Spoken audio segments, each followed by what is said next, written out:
Hello बच्चों, आज हम पढ़ेंगे संगनी क्लास 8 चैप्टर 10। आज के चैप्टर का नाम है श्री राम की बाल लीला। यह एक कविता है। भक्ति काल को हिंदी साहित्य में स्वर्ण युग के नाम से जाना जाता है। तो हमारा जो भक्ति काल था उसको हिंदी साहित्य में स्वर्ण युग के नाम से जाना जाता है। भक्त कवियों ने अपने अपने आराध्य की आराधना करते हुए जनमानस के मन में अलौकिक शक्ति, भक्ति और मानवता के प्रति वित्तीय विश्वास जागृत किया। तुलसीदास जी राम भक्ति शाखा के शिरोमणि कवि थे। उन्होंने कवितावली में श्री राम के बाल रूप का वर्णन अवधी भाषा में किया है। तो यहाँ पर हम अवधी भाषा में श्री राम जी के बारे में पढ़ेंगे। और तो और यहाँ पर हमें बताया है कि जो भक्त कवियों ने अपने अपने आराध्य की आराधना करते हुए जनमानस के मन में अलौकिक शक्ति, भक्ति और मानवता के प्रति द्वितीय विश्वास की जागृत किया है। तो हम आगे पढ़ते हैं इसको। बाल लीला। कबहू शशि मांगत आरी, करे कबहू प्रतिबिंब निहारी डरे। कबहू करताल बजाई के नाचत मातु, सबे मन मोद भरे। कबहू रसियाई कहे किठाई पनु ते लेत, सोई जो ही लगी अरे।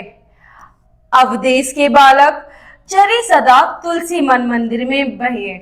सबसे पहला हमने जो ये पढ़ा उसको हम अब आपको इसका मतलब समझेंगे।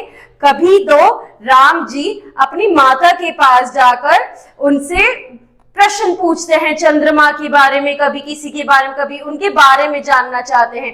कभी अपनी ही परछाई देख के उससे डर जाते हैं। कभी अपने हाथ से ही तालियां बजा बजा के नाचने लगते हैं और अपनी माताओं का मन लगाते हैं।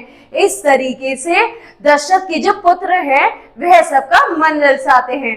और कैसे इस बालक ये जो बालक है वो सदा तुलसी के मन मंदिर में बिहार रहे हैं, यानी तुलसी वो कितने खुश होते हैं। बरतंत की पंक्ति कुंदकली, अधराधर पल्लव खोलन की। चपला चमके घन बीच बगे, छवि मोहित माल अमोलन की। घुंघरती लटे लटके मुख ऊपर, कुंडल लोल कपोलन की। निवछरी प्राण करे तुलसी बलि, जाऊं लला इन बोलन की। तो अब इस दूसरा अध्याय में वो राम जी की वो कर रहे होते, तारीफ कर रहे थे कि इनका जो मुख है वो कितना सुंदर है, इनके जो बाल है जो कर्ली कर्ली घुंघराले से बाल है वे कितना सुंदर है।